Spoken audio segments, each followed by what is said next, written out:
إن الحمد لله نحمده ونستعينه ونستغفره ونؤمن به ونتوكل عليه ونعوذ بالله من شرور أنفسنا ومن سيئات أعمالنا من يهده الله فلا مضل له ومن يضلله فلا هادي له وأشهد أن لا إله إلا الله وحده لا شريك له وأشهد أن محمدا عبده ورسوله صلى الله تعالى عليه وعلى آله وصحبه أجمعين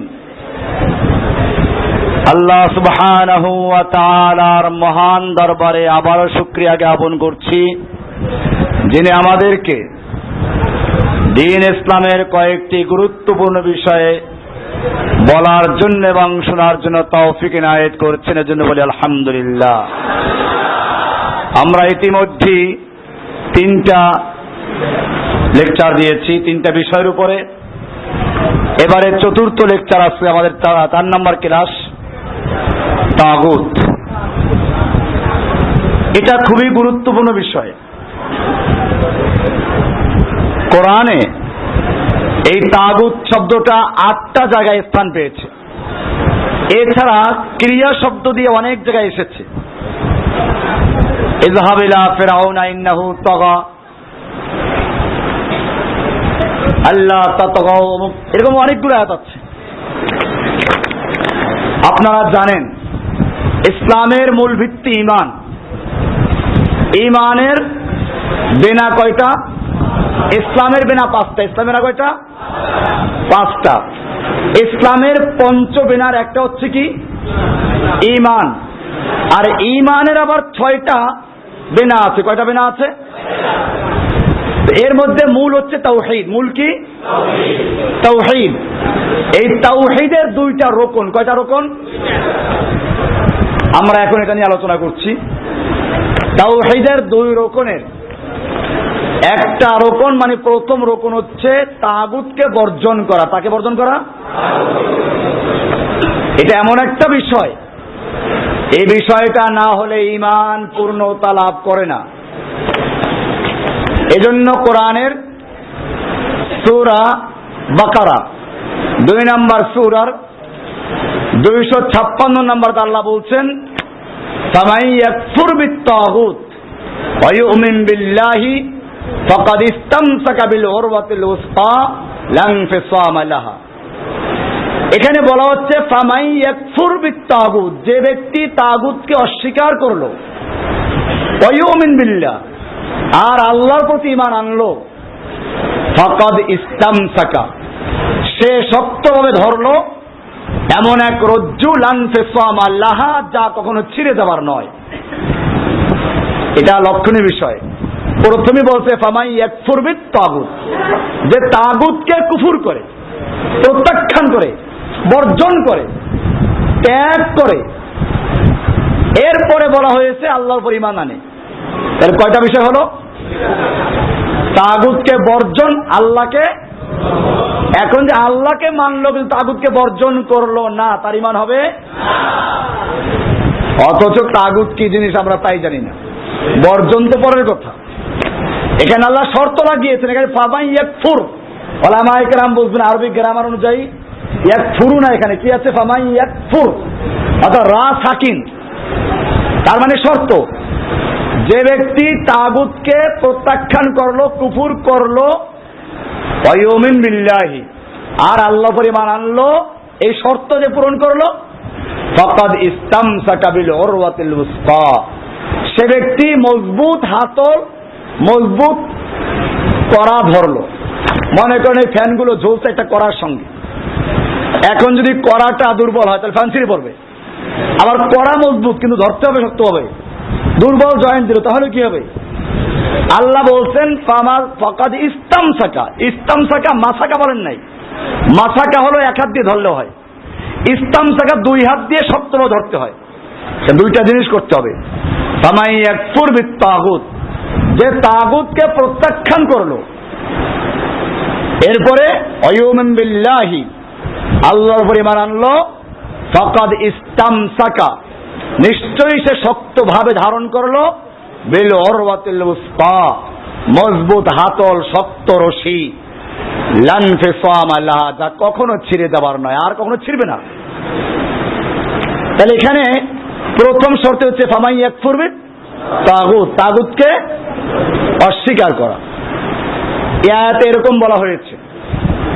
আর এক আয়াতে আল্লাহ তাআলা বলছেন যে এটা সব নবীদের কি বলা ছিল, সূরা নাহল 16 নম্বর সূরার 36 নম্বর আল্লাহ তাআলা বলছেন ওয়ালাকাদ বাসনা ফি কুল্লি উম্মাতির রাসূলা আন ইবুদুল্লাহা ওয়াজতানিবুত তাগুত, ওয়ালাকাদ বাসনা ফি কুল্লি উম্মাতির রাসূলা, আমি সব উম্মতের কাছে রাসূল পাঠিয়েছি এই মর্মে আদেশ জারি করার জন্য, আন ইবুদুল্লাহা ওয়াজতানিবুত তাগুত, যে তোমরা এক আল্লাহর ইবাদত করবে এবং তাগুত থেকে নিরাপদ দূরে থাকবে। এখানে ইজতিনাব বলা হয়েছে। কেরাকের পিছনে লেখা থাকে, কোনটা লেখা থাকে নিরাপদ দূরে থাকুন, কোনটা লেখা থাকে 200 হাত দূরে থাকুন। এই যে নিরাপদ দূরে থাকা, ওটাকে আরবিতে বলা ইজতিনাব। কি বলে? আল্লাহ বলছেন ওয়ালাকাদ বাসনা ফি কুল্লি উম্মাতির রাসূলা, আমি প্রত্যেক জাতির কাছে রাসূল প্রেরণ করেছি এই আদেশ দিয়ে যে আনে ইবুদুল্লাহা ওয়াজতানিবুত তাগুত, তোমরা এক আল্লাহর ইবাদত করো এবং তাগুতের থেকে নিরাপদ দূরে থাকো। খালি বর্জন না, বরং কি করতে বলছে? নিরাপদ দূরে থাকতে হবে। এখানে তাগুতকে বর্জন করা সব নবীদের দাওয়াত বলে আখ্যায়িত করেছেন। এই তাগুত সম্পর্কে আমাদের জানা প্রয়োজন আছে কিনা, এটা খুবই জরুরি, নাহলে আপনার ঈমানের মূল বিষয়টাই বাতিল হয়ে গেল। আমরা এখন আলোচনা করব তাগুত আসলে কি জিনিস। তাগুত শব্দটা আসছে তগা থেকে। কোত্থেকে? তগা। তগা মানে হচ্ছে কোন জিনিস সীমা লঙ্ঘন করা, তুগিয়ান থেকে। মনে করুন পানি, সাধারণ পানির নিয়ম হচ্ছে এই যে পানি নদীর দুই ধারে দুই কিনারা দিয়ে সীমাবদ্ধ থাকবে, উপর উঠবে না, এটা হচ্ছে পানির নিয়ম। অনেক সময় পানি কি করে ফুসে উঠে নদীর কিনার উপরে চলে আসে, তখন মানুষ ডুবে মরে। এই যে পানি তার সীমানা অতিক্রম করে উপরে উঠে আসে, এটাকে বলা হয় তগা। কি বলে? ওই যে নূহ আলাইহিস সালামের তুফানের কথা আছে কোরআনে, সেখানে বলা আছে ইন্না লাম্মা তাগাল মাউ হামালনাহুম ফিল জারিয়া, পানি যখন তগা করলো, পানি যখন তগা করলো মানে সীমা অতিক্রম করে যখন নাকি স্থলে চলে আসলো, তখন আমি তাদেরকে নৌকা তুলে নিলাম। তাহলে তগা শব্দের অর্থ হচ্ছে কি? সীমা অতিক্রম করা, সীমা লঙ্ঘন করা, নিজের স্থান থেকে লঙ্ঘন করে অন্য জায়গায় চলে যাওয়া। তাহলে এখন তাগুত অর্থ কি? বান্দার নিয়ম হচ্ছে ওই পানির মতো। পানির যেমন সাধারণ নিয়ম হচ্ছে নদীর দুই ধার দিয়ে সে সংরক্ষিত থাকবে, বাইরে উঠবে না। মানুষের নিয়ম হচ্ছে আল্লাহর আইনের দ্বারা সে নিয়ন্ত্রিত হবে, আল্লাহর আইনের সীমা লঙ্ঘন করবে না। ওই পানি যেরকম তার নিয়ম ভঙ্গ করে নদীর কিনারের উপরে চলে যায়, ঠিক এরকম মানুষও কোন কোন ক্ষেত্রে আল্লাহর আইনকে অমান্য করে নিজে আল্লাহর বান্দার পরিবর্তে আল্লাহর আসনে গিয়ে বসে পড়ে। এটা হলো তাগুত। এটার নাম কি? তাগুত। তাহলে আমরা তাগুত বুঝলাম যে তাগুত হচ্ছে যে আল্লাহর বান্দা হওয়ার পরিবর্তে সোজা কথা নিজের রব হয়ে যায়। কি হয়ে যায়? মানুষ আসলে কি? আল্লাহর বান্দা, আল্লাহর গোলাম, আল্লাহর দাস, দাসত্ব করবে। এই দাসত্বের সীমানা অতিক্রম করে যখন নিজের রব হয়ে যায়, তখন সে কি হয়ে যায়? তাহলে এক কথা আমরা বলতে পারি, আল্লাহর পরিবর্তে যাদের ইবাদত করা হয়, আনুগত্য করা হয়, চাই সে কোনো ব্যক্তি হোক, মুর্দার হোক, পীর হোক, মাজার হোক, দল হোক, জনক হোক, ঘোষক হোক, সবগুলো কি? আল্লাহর পরিবর্তে মানে উবিদা বিগাইরিল্লাহ, আল্লাহর পরিবর্তে যার আনুগত্য করা হয় সেই কি? অর্থাৎ মানুষ যখন নিজে আব্দিয়ত, নিজের দাসত্বের সীমানা অতিক্রম, নিজের দাসত্ব নেয়, কি নেয়? নিজের দাসত্ব, তখন সে কি হয়ে যায়? তাগুত হয়ে যায়। কোরআনের সূরায়ে তওবা 9 নম্বর সূরার 31 নম্বরে বলা হয়েছে ইত্তাখাযু আহবারাহুম ওয়া রুহবানাহুম আরবাবাম মিন দুনিল্লাহি, যে তারা অর্থাৎ ইহুদি খ্রিস্টানেরা নিজেদের আহবার এবং রুহবানদেরকে, পীর বুজুর্গদেরকে আল্লাহর পরিবর্তে রব বানিয়েছিল। কি বানিয়েছিল? রব বানিয়েছে। এটা ব্যাখ্যা আমি বলেছিলাম যে তারা তো রব বানায় নাই। আদি ইবনে হাতেম হাদিস বলেছিলাম যে আদি ইবনে হাতেম আল্লাহর রাসূলের কাছে প্রশ্ন করলো, আমরা তো আমাদের আলে বুজুর্গদেরকে, পীরদেরকে আল্লাহর পরিবর্তে রব বানাইনি। আল্লাহ রাসূল সাল্লাল্লাহু আলাইহি ওয়াসাল্লাম বলেন, আচ্ছা বলো, তারা যদি কোনো জিকির, আজকার, তাসবিহ, তাহলিল, ওজিফা, ইবাদত, আইন তৈরি করে দেয়, তোমরা তা মানো কিনা? তা তো মানি। এই কাজটা তো হচ্ছে আল্লাহর। শরিয়া তৈরি করে দিবে কে? আইন দেওয়ার মালিক কে? তোমরা যখন আল্লাহর আইনের পরিবর্তে অন্য আইন তৈরি করে দিতে মানো, তাহলে এই তো আল্লাহর পরিবর্তে এদেরকে রব বানানো হলো। তাহলে আল্লাহর পরিবর্তে যাদের আনুগত্য করা হয়, যাদের দাসত্ব করা হয়, সেই লোকগুলোই হচ্ছে কি? তাগুত। এখন যে আল্লাহর পরিবর্তে কোনো মাজারের ইবাদত করা হয়, তাহলে যে মাজার হলাই কি? তাগুত। এরকম যদি কোনো শাসকের আনুগত্য আল্লাহর পরিবর্তে আল্লাহর হুকুম না মেনে কোন শাসক, কোন নেতা নেত্রীর হুকুম মানা হয়, তাহলে সেই নেতা নেত্রী কি হয়ে যাবে? তাগুত হয়ে যাবে। এরকম ভাবে আল্লাহর বিধান না মেনে অন্য যার বিধান মানা হয়, সে কি হবে? এটা আমরা তাগুতের অর্থ বুঝলাম। এখন আমরা কোরআনের 4টে আয়াতে 4 রকমের তাগুতের কথা বলা আছে। আমরা সেই আয়াতগুলো দেখতেছি। একটা আয়াত হচ্ছে সূরা জুমার 39 নম্বর সূরার 17 নম্বর আয়াত। আল্লাহ বলছেন, ওয়াল্লাযীনা ইজতানাবুত তাগুতা আইয়াবুদুহা ওয়া আনাবু ইলাল্লাহি, ওয়াল্লাযীনা ইজতানাবুত তাগুত আইয়াবুদুহা ওয়া আনাবু ইলাল্লাহি লাহুমুল বুশরা। নিশ্চয় যারা তাগুত থেকে নিরাপদ দূরে রইল, আইয়াবুদুহা, তাগুতের ইবাদত করার থেকে নিরাপদ দূরে রইল। এখানে বুঝা গেল যে তাগুত হচ্ছে এমন গায়রুল্লাহ, যে আল্লাহর পরিবর্তে যার একনিষ্ঠ ইবাদত করা হয়, তাকে বলা হয় কি? তাগুত। কোরআনে আরেকটা আয়াত সূরা নিসা 4 নম্বর সূরার 51 নম্বর আল্লাহ তাআলা বলছেন, আলাম তারা ইলাল্লাযীনা উতু নাসীবাম মিনাল কিতাব ইউমিনুনা বিল জিবতি ওয়াত তাগুত ওয়া ইয়াকুলুনা লিল্লাযীনা কাফারু হাউলাই আহদা মিনাল্লাযীনা আমানু সাবিলা। আল্লাহ তাআলা বলছেন, তুমি কি তাদেরকে দেখোনি যারা কিতাবের কিছু অংশ প্রাপ্ত হয়েছে, ইলম পেয়েছে, তারা কোরআন হাদিস পেয়েছে, এরপরে যারা মান্য করে প্রতিমা ও তাগুতকে এবং কাফেরদেরকে বলে যে এরা মুসলিমদের তুলনায় অধিকতর সরল সঠিক পথে রয়েছে। এরা আবার বলে যে মুসলিমদের যে আইন কানুন, এর চেয়ে ব্রিটিশ ল ভালো, এগুলো এখন চলে না, এগুলো পুরান হয়ে গেছে, এই কথাগুলো বলে। তাহলে এদেরকে বলা হয়েছে কি? তাগুত। এর থেকে পরিষ্কার, তাগুত হচ্ছে সেই গায়রুল্লাহ, যে গায়রুল্লাহর প্রতি আস্থা রাখা হয়, বিশ্বাস স্থাপন করা হয়। এই যুগে কোরআনের আইন চলে না, এই যুগে ব্রিটিশের আইন। তাহলে কোরআনের পরিবর্তে আস্থা গেল কিসের উপরে? এলো তাগুত। তৃতীয় আয়াত আল্লাহ তাআলা বলছেন সূরা নিসা 4 নম্বর সূরা 60 নম্বর আয়াত। আল্লাহ বলছেন, আলাম তারা ইলাল্লাযীনা ইয়াজউমুনা আন্নাহুম আমানু বিমা উনজিলা ইলাইকা ওয়া মা উনজিলা মিন ক্বাবলিকা ইউরিদুনা আন ইয়াতাহাকামু ইলাত তাগুত ওয়া ক্বাদ উমিরু আন ইয়াকফুরু বিহি ওয়া ইউরিদু আশ-শাইতানু আন ইউদিল্লাহুম দালালাম বাঈদা। আল্লাহ তাআলা বলছেন, আপনি কি তাদেরকে দেখেননি যারা দাবি করে যে নিশ্চয়ই তারা ঈমান এনেছে তার উপর যা নাজিল করা হয়েছে তোমার প্রতি এবং যা নাজিল করা হয়েছে তোমার পূর্বে, অর্থাৎ তোমার উপরে যা নাজিল করা কোরআন, এটার উপর ঈমান এনেছে, আগের আসমানি কিতাবগুলো সব মানে, অথচ ওয়ায়ুরিদুনা আন ইয়াতাহাকামু ইলাত তাগুত, অথচ তারা বিচার নিয়ে যেতে চায় কার কাছে? তাগুতের কাছে।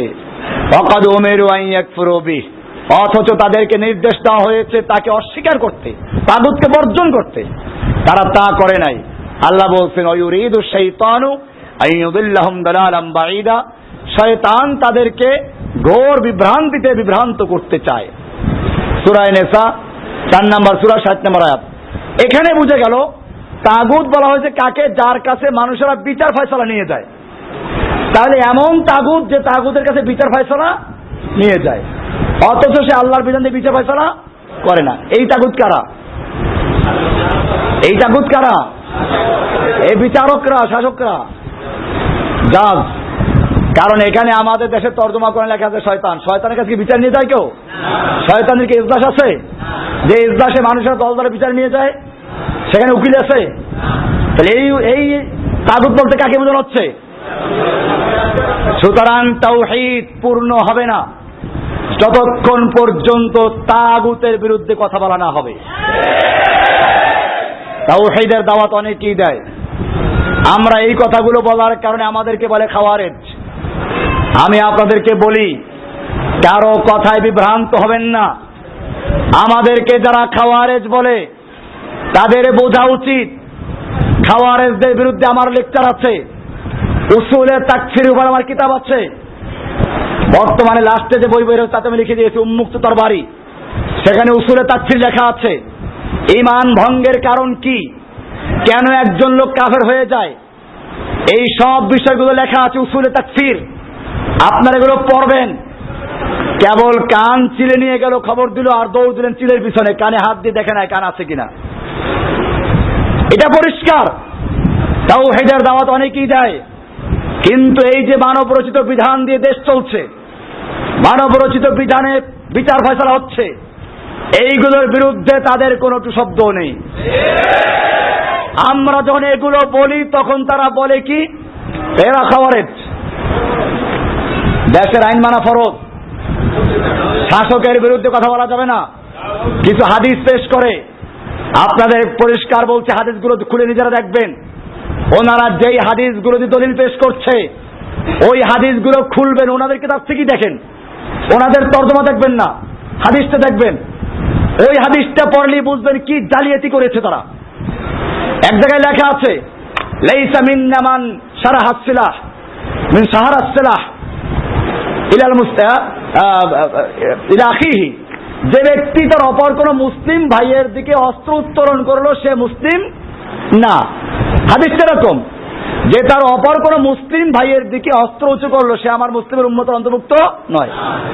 তর্জমা লেখলো কি, যে কোনো মানুষকে অস্ত্র উঁচু করলে ভয় দেখালো সে মুমিন নয়। দেখছেন কি জালিয়াতি হলো।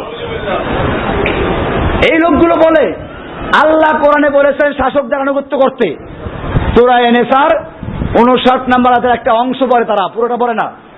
ওই অংশে বলা আছে, আতিউল্লাহ ওয়া আতিউর রাসূল ওয়া উলিল আমরি মিনকুম, তোমরা আল্লাহর আনুগত্য করো, আল্লাহর রাসূলের আনুগত্য করো, ওয়া উলিল আমরি মিনকুম, এবং তোমাদের মধ্যে যারা উলুল আমর তাদের আনুগত্য। এই উলুল আমর বলতে শাসকদেরকে বোঝানো হয়েছে, ভালো কথা। কিন্তু শুরুতে কি বলা আছে, আতিউল্লাহ, আল্লাহর আনুগত্য করো, আতিউর রাসূল, রাসূল আনুগত্য করো, ওয়া উলিল আমরের শুরুতে আতিউ শব্দ আছে? নাই। কেন নাই? বিষয়টা হচ্ছে এই যে উলুল আমর তথা শাসকদের আনুগত্য করা যাবে কতক্ষণ পর্যন্ত, যতক্ষণ পর্যন্ত ওই শাসক আল্লাহ এবং আল্লাহর রাসূল আনুগত্য করে, অর্থাৎ কোরআন সুন্নাহ মোতাবেক যতক্ষণ পর্যন্ত দেশ শাসন করবে অতক্ষণ পর্যন্ত ওই শাসকের আনুগত্য করতে হবে। আর যদি ওই শাসক নিজে আল্লাহ আল্লাহর নবীর আনুগত্য না করে তাহলে সে উলুল আমর না, সে হচ্ছে উলুল খমর, সে মদের হেফাজতকারী। ও নিজে আল্লাহর হুকুম অমান্য করে আল্লাহদ্রোহী হয়েছে। আর আমাদেরকে কি বলবে? বলবে যে ওরা রাষ্ট্রদ্রোহী হয়েছে। আমরা এরকম শতবার রাষ্ট্রদ্রোহী হতে রাজি, আল্লাহদ্রোহী হতে রাজি না। পরিষ্কার বুঝতে হবে। তাগুত এই শব্দটা আমাদের বুঝতে হবে। কোরআন পরিষ্কার বলে দিয়েছে, ওয়ায়ুরিদুনা আইয়াতাহাকামু ইলাত তাগুত, আর তারা বিচার ফয়সালা নিয়ে যেতে চায় তাগুতের কাছে। ওয়াকাদ উমিরু আন ইয়াকফুরু বিহি, অথচ তাদেরকে হুকুম করা হয়েছিল তাগুতকে অস্বীকার করতে, পরহেজ করতে, তাগুত থেকে নিরাপদ দূরে থাকতে। তাহলে তাগুত এখানে কি বলা হয়েছে? বিচার ফয়সালা যারা আল্লাহর বিধান বাদ দিয়ে মানব রশি বিধানে বিচার ফয়সালা করে। এখানে কি এই তাগুত মানে শয়তান? শয়তানের কি ইজলাস আছে? শয়তানের দরবারে কতগুলো উকিল আছে? শয়তানের দলে দলে বিচার নিয়ে যায়? শয়তানের চেয়ার টেবিল আছে? তাহলে এই ইউরিদুনা আইয়াতাহাকামু ইলা তাগুত বলতে কাকে বোঝানো হয়েছে? এটা মনে রাখতে হবে, পরিষ্কার। এরপরে 4 নম্বর আয়াত। তাহলে তাগুতকে অস্বীকার করা, তাগুতকে প্রত্যাখ্যান করা, তাগুতকে বর্জন করা তাওহীদের জন্য পূর্ব শর্ত। সুতরাং যে কেহ তাওহীদের দাওয়াত দিবে, তাওহীদের দাওয়াত ততক্ষণ পর্যন্ত পূর্ণ হবে না যতক্ষণ পর্যন্ত তাগুতের থেকে দূরে থাকার জন্য সাবধান করা না হবে। তাগুতের আলোচনা যদি না থাকে তাওহীদের লেকচারে, ওই তাওহীদ তাওহীদ বলে বিবেচিত হবে না। আল্লাহ বলেছেন, ওয়ালাকাদ বাসনা ফি কুল্লি উম্মাতির রাসূলা আন ইবুদুল্লাহ ওয়াজতানিবুত তাগুত।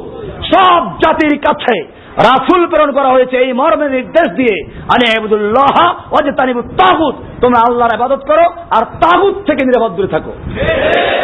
কোরআনে আরো বলেছেন, যেটা আগে বলেছি, ফামাই ইয়াকফুর বিত তাগুত, যে তাগুতকে অস্বীকার করলো, প্রত্যাখ্যান করলো, বর্জন করলো, ফাকাদ ইসতামসাকা বিল উরওয়াতিল উসকা, সে মজবুত হাতল ধরলো, মজবুত কড়া ধরলো, যা কখনো ছিঁড়ে যাবে না। তাগুতকে বর্জন করা ছাড়া ঈমান হতে পারে? এই তাগুতগুলো কারা? এটা মনে রাখতে হবে। শাসক যারা আইন তৈরি করে তারাও কি? ওই আইন দিয়ে যারা বিচার করে তারা কি? ওই বিচার কার্য চলার জন্য যারা ওখানে ওকালতি করে তারা কি? পরিষ্কার হয়ে গেল। এরপরে আর এক দল আছে তাগুতেরই। কোরআন বলছে সূরা নিসা 4 নম্বর সূরার 76 নম্বর আল্লাহ বলছেন, আল্লাযীনা আমানু ইউকাতিলুনা ফী সাবিলিল্লাহ ওয়াল্লাযীনা কাফারু ইউকাতিলুনা ফী সাবিলিত তাগুত ফাকাতিলু আউলিয়া শাইতান ইন্না কাইদা শাইতানি কানা দাঈফা। আল্লাহ তাআলা বলছেন, আল্লাযীনা আমানু ইউকাতিলুনা ফী সাবিলিল্লাহ, যারা মুমিন তারা আল্লাহর রাস্তায় যুদ্ধ করে, ওয়াল্লাযীনা কাফারু, আর যারা কাফের, ইউকাতিলুনা ফী সাবিলিত তাগুত, তারা তাগুতের পথে যুদ্ধ করে। কার পথে যুদ্ধ করে? তাহলে বোঝা গেল তাগুত কে। তাহলে এখানে তাগুত হচ্ছে ওই ব্যক্তি বা গোষ্ঠী বা দল যাদেরকে প্রতিষ্ঠিত করাবার জন্য একদল লোক যুদ্ধ করে, মারামারি করে।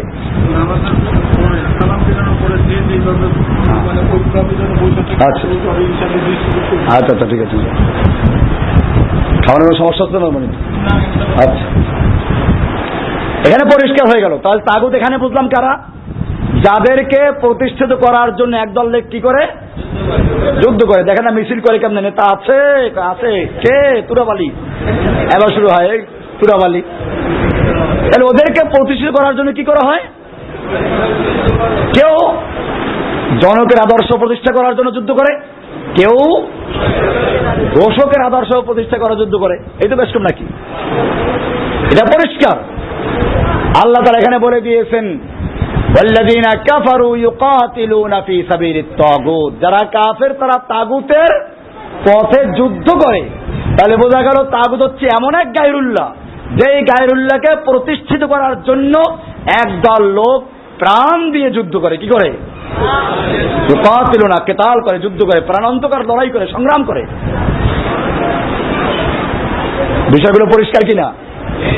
তাহলে এই তাগুতকে বর্জন করা ছাড়া ঈমান পূর্ণ হতে পারে? এবার আমরা আয়াত থেকে দেখালাম যে তাগুতগুলো কি কি আছে, তাগুতের বৈশিষ্ট্যগুলো কোরআনে কি বলা হয়েছে। এরপরে কারো বিষয়গুলো অস্পষ্ট আছে? এই তাগুতের বিরুদ্ধে কথা বললে বলে যে খাওয়ারেজ হয়ে গেছে না। আপনারা এদেরকে ধরবেন যে জসিমুদ্দিন রহমানের কোন বিষয়টা, কোন আকীদাটা খাওয়ারেজ আকীদা, আন্দাজে বলতে হবে না। এরপরে কোন কথাটা কোরআন সুন্নাহর দলিলের ভিত্তিতে বাতিল হয়ে গেছে।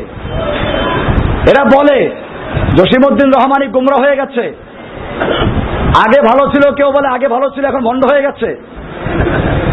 হ্যাঁ ঠিকই তো আছে, তোমাদের ভণ্ডামি ততক্ষণ পর্যন্ত হাতে কলমে ধরাই নাই ততক্ষণ ছিলাম কি ভালো, আর এখন যখন তোমাদের ভণ্ডামিগুলো কোরআনের আয়াত দিয়ে হাদিস দিয়ে চোখে আঙ্গুলে দেখানো হচ্ছে, এখন তোমাদের ব্যবসা বাণিজ্যে ভাটা পড়েছে, এখন গেছে খারাপ হয়ে। আপনাদেরকে মনে রাখতে হবে, আপনারা এই সিটগুলো দেওয়া হচ্ছে এইটা শুধুমাত্র নিয়ে ফালাই রাখার জন্য না, কোরআন আয়াত আপনারা আদব করবেন, এগুলোকে খেয়াল রাখবেন। এগুলো সাধারণ জিনিস না, এগুলো আপনার এক একটা সিট এক একটা আপনার সম্পদ।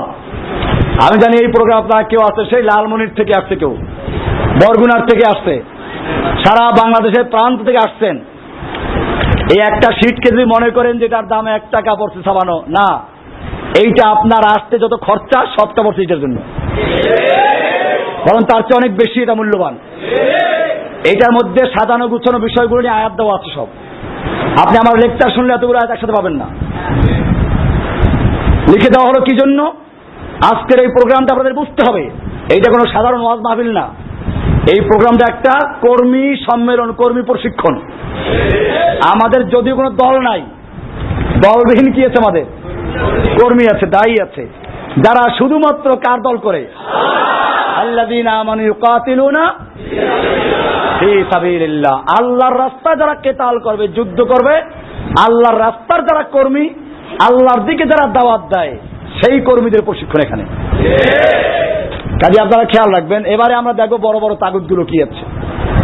বড় বড় তাগুতগুলো যেমন প্রথম তাগুত শয়তান। প্রথম তাগুতকে তাগুত আমরা বলেছি যে নিজে ইবাদত নেয়, আল্লাহর ইবাদত করার পরিবর্তে সীমা লঙ্ঘন করে যে নিজে ইবাদত নেয়, আল্লাহর দাসত্ব করার সীমা অতিক্রম করে যে নিজে মানুষের দাসত্ব নেয়, তো শয়তানও দাসত্ব নেয়। সূরা ইয়াসিনে বলা আছে, আলাম আহাদ ইলাইকুম ইয়া বানি আদম আল্লাহ তা'বুদুশ শাইতান। হে বনি আদম, আমি তোমাদেরকে কি বলে রাখি নাই যে তোমরা শয়তানের ইবাদত করো না? এখানে পরিষ্কার যে মানুষ শয়তানের কি করে। তো শয়তানের ইবাদত কেমনে করে? কেউ তো স্বীকার করবে না। তার মানে শয়তান যেটা করতে বলে ওইটা করাই হচ্ছে শয়তানের ইবাদত করা, অর্থাৎ পরোক্ষভাবে সে শয়তানের ইবাদত নেয়। এই কারণে শয়তান একটা তাগুত। এরপরে শাসক, এটা তো পরিষ্কার হয়ে গেছে আগের আলোচনাতেই। বিচারক, এগুলো কি তাগুত। পীর ফকির, এগুলো তাগুত। কেমনে? পীর ফকিররাও ইবাদত তৈরি করে দেয়, তৈরি করে দিয়ে তারপরে তাদের তৈরি করা ইবাদত মানাই মানে কি করা? তাদেরকে ইবাদত দেওয়া, অতএব তারাও তাগুত। তাছাড়া কিছু আমি দেখাইলামই যে যেমন যাদের নামে পশু জবাই করা হয়, তাদের নামে মান্নত করা হয়, এগুলো আল্লাহর ইবাদত। এগুলো কি করা হয়? পীরের দরবার থেকে যাওয়ার সময় প্রিন্সিপাল যায়, হ্যাঁ, এ সমস্ত কি এগুলো সব হলো ইবাদত। অবশ্য প্রিন্সিপালে যখন ইবাদত না, এগুলো তৈরি করা ইবাদত। এরপরে গণক, জ্যোতিষী, জাদুকর, এরা গায়েব জানার দাবি করে, এগুলো তাগুত। আল হাওয়া, নিজের প্রবৃত্তি, আল্লাহর হুকুম একটা আর নিজের মনে চার একটা। তা আল্লাহর পরিবর্তে ইবাদত করলো কার? ফজর আযান হয়ে গেল, আল্লাহর হুকুম হাইয়া আলাস সালাহ, আস-সালাতু খায়রুম মিনান নাওম, চলে আসো। আর নফসে কয় না না, আর নাওমু খায়রুম মিনাস সালাত, সালাতের চেয়ে ঘুম ভালো। আল্লাহর ডাক হচ্ছে ঘুমের চেয়ে নামাজ ভালো। নফস বলল কি? নামাজের চেয়ে ঘুম ভালো, ঘুমাই একটু। তাহলে এখন যে আল্লাহর হুকুম বাদ দিয়ে পূজা করলো কার? এই প্রত্যেকের উপর আমার ওই যে বিস্তারিত দলিল যে লেখা আছে কিতাবুল ঈমান, কিতাবুল আকায়েদের ভিতরে, ওখান থেকে পড়ে নেবেন। এবারে আমরা আসবো, আল্লাহ বলছেন তাগুতকে বর্জন করতে, প্রত্যাখ্যান করতে। কেমনে করব? বড় বড় তাগুতগুলো বিস্তারিত বললাম আজকে, যেহেতু অল্প সময়ের মধ্যে এগুলো বিস্তারিত। আর তাছাড়া আমার লেকচারে আছে, এগুলো বইতে আছে। এটা শুধুমাত্র আপনাদেরকে হাতে একটা দলিল দিয়ে দেওয়া। আমরা কিভাবে তাগুতকে বর্জন করব? দেখতে পাচ্ছেন আপনারা যে কিভাবে তাগুতকে বর্জন করতে হবে। সেটা আমরা 5 ভাবে করতে পারি। এক হচ্ছে তাগুতের ইবাদত বাতিল, এই আকীদা পোষণ করা। প্রথম হলো এই যে তাগুতের ইবাদত করা যাবে না, এটা বাতিল। তাগুতের ইবাদত করা, এই আকীদা পোষণ করা। তাগুত যখন চিনলাম, তাগুত এক শ্রেণীর পীর ফকির, তাগুত শাসক এক শ্রেণীর শাসক, তাগুত যখন চিনতে পারলাম, এখন আমাদের প্রথম কাজ হচ্ছে এই তাগুত সম্পর্কে আকীদা রাখা যে তার আনুগত্য করা যাবে না। এই সম্পর্কে কোন আয়াত পরিষ্কার। আল্লাহ তাআলা বলছেন, যালিকা বিআন্নাল্লাহা হুয়াল হাক্কু ওয়া আন্না মা ইয়াদউনা মিন দুনিহি হুয়াল বাতিল। আল্লাহ তাআলা বলছেন যে এটা এজন্য যে নিশ্চয়ই আল্লাহই সত্য এবং তার পরিবর্তে তারা যাকে ডাকে অবশ্যই তা বাতিল। এই বাতিল যে আকীদা পোষণ করা। 2 নম্বর কাজ হচ্ছে তাগুতকে পরিত্যাগ করা ও তাগুত থেকে দূরে থাকার মাধ্যমে বর্জন করা। ওটা আমরা আয়াতকে দিয়েছি সূরা নাহলের 36 নম্বর আয়াত থেকে, ওয়ালাকাদ বাআসনা ফি কুল্লি উম্মাতির রাসূলা আনে আবুদুল্লাহ ওয়াজতানিবুত তাগুত, তাগুত থেকে নিরাপদ দূরে থাকা। তার মানে তাগুত যে হুকুম করে তাগুতকে মিশা যাবে না, তাদের সাহায্য করা যাবে না, তাদের সঙ্গে বন্ধুত্ব করা যাবে না। এরপরে 3 নম্বর, দুশ্মনী বা শত্রুতা করার মাধ্যমে তাগুতের সঙ্গে আমাদের দুশ্মনী করতে হবে, মনে মনে তাদেরকে শত্রু ভাবতে হবে, তাদেরকে বন্ধু ভাবা যাবে না। কোরআনে পরিষ্কার বলা আছে, আল্লাহ তাআলা বলছেন, قال أفرأيتم ما كنتم تعبدون أنتم وآباؤكم الأقدمون فإنهم عدو لي إلا رب العالمين। এখানে পরিষ্কার বলা হলো যে ওরা আমাদের দুশমন, ওরা সবাই আমার দুশমন, আদুব্বুল লি, ওরা আমার দুশমন একমাত্র আল্লাহ ছাড়া। তাহলে আল্লাহর পরিবর্তে যাদের ইবাদত করা তারা সব আমাদের কি, এই শত্রুতা ভাবতে হবে এদেরকে। এরপরে 4 নম্বর হচ্ছে ক্রোধ ও ঘৃণার মাধ্যমে। কোরআনে পরিষ্কার বলা আছে, আল্লাহ তাআলা বলছেন, قد كانت لكم أسوة حسنة في إبراهيم والذين معه إذ قالوا لقومهم إنا براء منكم ومما تعبدون من دون الله كفرنا بكم وبدا بيننا وبينكم العداوة والبغضاء أبدا حتى تؤمنوا بالله وحده।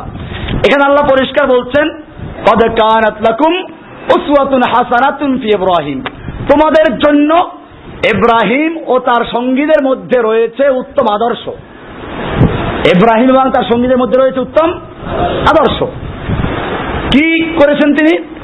ইয ক্বালু লিকওমিহিম, যখন তারা তাদের সম্প্রদায়কে বলেছিল, ইন্না বুরাউ মিনকুম, নিশ্চয় আমরা তোমাদের সাথে তোমাদের থেকে সম্পর্ক ছিন্ন করলাম, আমরা তোমাদের থেকে সম্পর্ক ছিন্ন করলাম। তোমরা আল্লাহর পরিবর্তে যাদের ইবাদত করো তাদের থেকে এবং তোমাদের থেকে আমাদের সম্পর্ক ছিন্ন করলাম, কোনো সম্পর্ক নেই। তাহলে প্রথম কাজ হচ্ছে এই তাগুত থেকে সম্পর্ক ছিন্ন করা, বারা করা, আল ওয়ালা ওয়াল। ইনশাআল্লাহ আপনারা এই লেকচারগুলোতে আসবেন ইনশাআল্লাহ। এরপরে আমরা আল ওয়ালা ওয়াল বারার উপর লেকচার দেব ইনশাআল্লাহ। এটা একটা গুরুত্বপূর্ণ বিষয়। প্রত্যেকটা বিষয় অনেকগুলো দলিল আছে, কিন্তু এই জাতি তো আসলে এগুলো জানে না। এই জাতি জানে কেমনে সহজে বেহেশতে যাওয়া যাবে। এখানে পরিষ্কার বলা আছে, ইনশাআল্লাহ আমরা এর উপর আলোচনা করব। ইন্না বুরাউ মিনকুম ওয়া মিম্মা তা'বুদুনা মিন দুনিল্লাহ, আমরা তোমাদের থেকে এবং তোমরা আল্লাহর পরিবর্তে যাদের ইবাদত করো তা থেকে বারা করলাম, সম্পর্ক ছিন্ন করলাম। এরপরে বলছেন কাফারনা বিকুম, আমরা তোমাদেরকে মানি না। এরপরে বলছেন ওয়াবাদা বাইনানা ওয়া বাইনাকুমুল আদাওয়াতু ওয়াল বাগদা আবাদা, আমাদের মাঝে আর তোমাদের মাঝে চির শত্রুতা এবং চির ঘৃণা শুরু হয়ে গেল, হাত্তা তুমিনু বিল্লাহি ওয়াহদা, যতক্ষণ এক আল্লাহর আনুগত্য দিকে ফিরে আসবে। তাহলে এদের সাথে ঘৃণা করতে হবে, ক্রোধ রাখতে হবে। এরপরে অস্বীকার করার মাধ্যমে, যেটা আমরা সূরা বাকারা 256 মাঝে বলেছি, ফামান ইয়াকফুর বিত তাগুত, এইভাবে তাগুতকে বর্জন করতে হবে। তাহলে পরিষ্কার হয়ে গেল। 7 নম্বর কি আছে? ও তাকলিদে আবা, তাগুত আরেকটা আছে, তাকলিদে আবা, এটা রয়ে গেছে, বাপ দাদার অনুসরণ।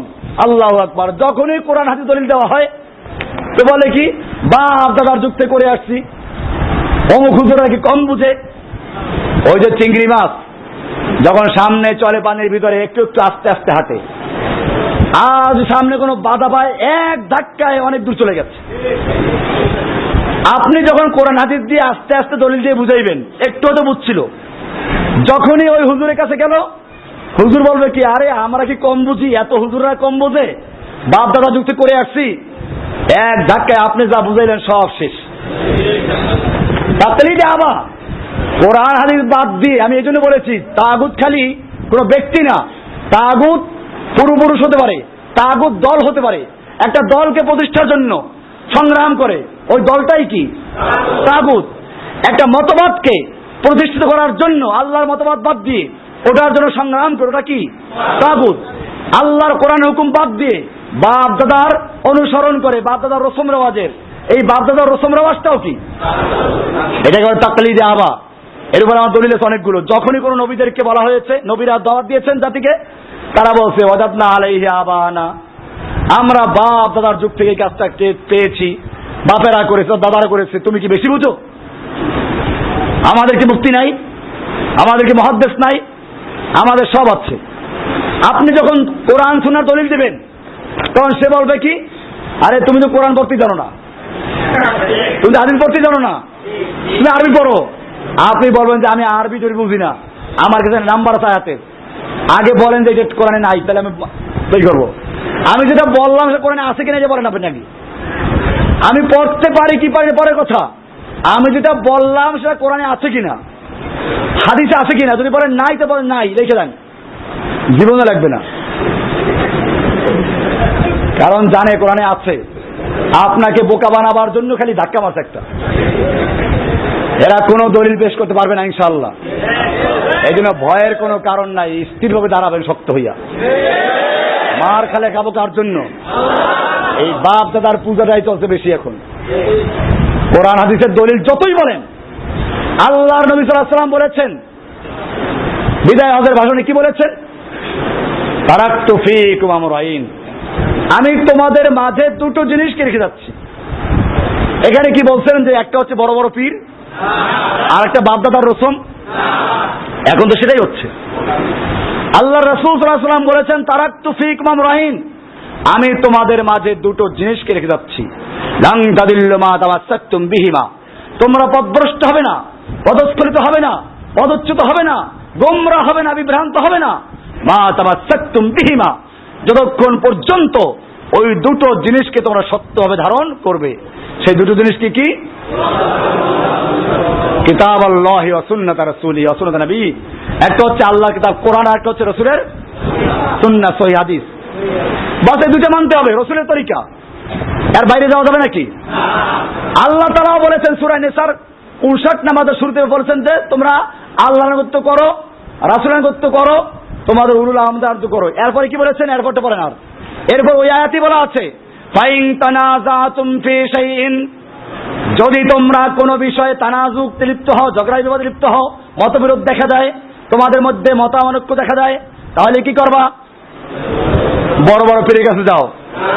আল্লাহ কি বলছেন শুনুন, ফাইন তানাযাতুম ফি শাইইন, যদি তোমরা কোনো বিষয়ে বিবাদে লিপ্ত হও, মতবিরোধ দেখা যায়, মতানৈক্য দেখা যায়, ফারুদ্দুহু ইলাল্লাহি ওয়ার রাসূল, তাহলে তোমরা ওটাকে আল্লাহ এবং আল্লাহর রাসূলের কাছে ফিরিয়ে দাও। আল্লাহর কাছে ফিরিয়ে দাও মানে কোরআনের সাথে মিলাও, রাসূলের কাছে ফেরত দাও মানে রাসূলের হাদিসের সাথে মিলাও। মিলানোর পরে যেটা কোরআন সুন্নাহ অনুযায়ী মিলবে ওইটা মানো, যেটা মিলবে না সেটা মানা যাবে। যত বড় পীর বলে গেছে সে সব পীর একাত্তরে বলে মানা যাবে? এই হলো আমাদের পরিষ্কার বক্তব্য। এর পরিবর্তে যদি কোনো ব্যক্তি বেশি সংখ্যায় লোক দেখলো, বড় বড় মুফতি মুহাদ্দিস দেখলো, পীর দেখলো, তাহলে কোরআন সুন্নাহ বাদ দিয়ে যদি এই বাপদা ধারণাগত করা হয় তাহলে ওইটাই কি? তাগুত। বিষয়গুলো আশা করি ক্লিয়ার হয়ে গেছে আলহামদুলিল্লাহ। আমরা 4টা বিষয় লেকচার দিয়েছি। এরপরে জোহরের পরে আমাদের মূলত আরো কিছু প্রোগ্রাম আছে, গুরুত্বপূর্ণ প্রোগ্রাম। আমরা এটা পরিষ্কার করে দিচ্ছি, আপনারা দেখতেই পাচ্ছেন একটা শিরোনাম দেখা যাচ্ছে, institute of Islamic education and research, সংক্ষেপে IIER। এটা হচ্ছে আমরা চাচ্ছি এই মার্কাজটা একটা মাদ্রাসা, ঠিক এরকম ভাবে একটা পুরা দেশটাকে আমরা একটা মাদ্রাসা বানাতে চাই। এটা কোনো রাজনৈতিক দল, আমি ক্লিয়ার করছি, এটা কোনো দল না, কোন দলের সঙ্গে আমাদের সংঘর্ষ নেই। বিশেষ করে যে সমস্ত ভাইয়েরা সহি আকীদার দাওয়াত দেয়, সহি মানহাজে কাজ করে, আমরা তাদের সহায়ক। কারণ হচ্ছে এই, যদি এদেশে কোনো একটা বড় ধরনের কিছু কাজ করতে হয়, আনসার প্রয়োজন আছে কিনা? আমরা সে আনসার তৈরি করার জন্য সম্পূর্ণভাবে একটা শিক্ষামূলক প্রোগ্রাম হাতে নিয়ে সারা দেশে কাজ করতে চাই। এখন আপনাদের সাথে কেন যোগাযোগ করব? আপনারা দেখেছেন যে আমরা যাদের নাম্বার ছিল তাদের সকলের নাম্বারে মেসেজ চলে গেছে। এখন আমরা যাচ্ছি পুরা নেটওয়ার্ক একটা কম্পিউটারে নিয়ে আসতে। যাদের কোনো আপত্তি নেই তারা জোর করে থাকবেন। আমরা একটা ফর্ম দেব, সেই ফর্মে এক পেশে কিছু শর্ত আছে, অঙ্গীকারনামা আছে, ভালো করে পড়ে শুনে ফর্মটা পূরণ করে জমা দিবেন। যারা ফর্ম জমা দিবেন ইনশাআল্লাহ আমরা পরবর্তী প্রোগ্রামে তাদেরকে আমরা একেবারে এক মেসেজে সারা দুনিয়া দাওয়াত পৌঁছে যাবে ইনশাআল্লাহ। এইভাবে আপনাদেরকে আমরা সংঘবদ্ধ রাখবো ইনশাআল্লাহ। আপনারা অনেকেই আমাকে বলেন যে ভাই আপনাকে ফোনে পাওয়া যায় না। আপনারা জানেনই যে সারা দুনিয়াতে কাজ চলছে, আমি যদি ফোন নিয়ে বসে থাকি তাহলে আমি কেমনে কাজ করব? সারাদিন আমাকে ফোনের সাথে কথা বলতে হবে। আর আপনারা তো মাশাআল্লাহ দুই একজনে যারা ফোন ধরতে পাইলেন আমাকে, পাওয়ার পরে আর ছাড়তেই চায় না মোটে। দুই এক কথা বললে হয়তো মাঝে মধ্যে কথা বলা যায়, কিন্তু দেখা যায় কথা বললে মনে ছাড়তেই চান না। ভালো কথা, মহব্বত, এটা বুঝলাম ভাই, আপনারা বেশি মহব্বত করেন সেজন্য ছাড়তে চাচ্ছেন না, কিন্তু আমি তো আপনাকে এত মহব্বত করে যদি সময় দেই তো আমার তো অন্য কাজ বন্ধ হয়ে যাবে। এই কাজগুলো করতে সময় লাগে না? এই শীটগুলো তৈরি করে আজকে আপনাদেরকে বলা হয়েছে আপনি এখন একটা সম্পদ পেয়ে গেছেন, এখন 6 মাসে দিয়ে দাওয়াত দেন, নিজে পড়েন না দাওয়াত থাকেন। আমরা আবার যখন ডাকবো তখন আবার আরেক ভিন্ন বিষয়ের উপরে সিদ্ধ হবে ইনশাআল্লাহ। তো এই প্রোগ্রামটা আমরা হাতে নিয়েছি, এটা সম্পূর্ণ শিক্ষামূলক ব্যাপার এবং এর মাধ্যমে আমরা সব জায়গায় একটা নেটওয়ার্ক তৈরি করতে চাচ্ছি। এটা পরিষ্কার আমি বারবার বলছি, আমরা কোনো দল পছন্দ করি না, এই জন্য একটা নাম দিয়েছি কি, যেমন মার্কাজুল উলুম আল ইসলামী, এটার নাম কি?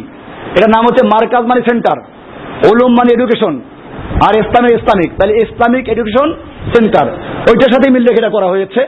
সুতরাং এটা একটা মাদ্রাসা, যেমন এখানে আছে স্থায়ী মাদ্রাসা, আর একটা মাদ্রাসা আমরা করতে যাচ্ছি ভ্রাম্যমান মাদ্রাসা। এই মাদ্রাসা চলবে কম্পিউটারে, এই মাদ্রাসা আমরা ইন্টারনেট ক্লাস করবো ইনশাআল্লাহ। আপনারা দেখবেন, ইন্টারনেটে আমি বসবো, আপনারা সারা দেশ থেকে দুনিয়ার থেকে বসবেন, আপনাদেরকে আমি দেখবো, আপনারা আমাকে দেখবেন, আপনারা প্রশ্ন হাত উঠাবেন, ওখানে আমরা আবার ওখানে বহিষ্কারের নিয়ম আছে, হ্যাঁ, যে উল্টে পাল্টা প্রশ্ন কেটে দেওয়া যাবে ওখান থেকে।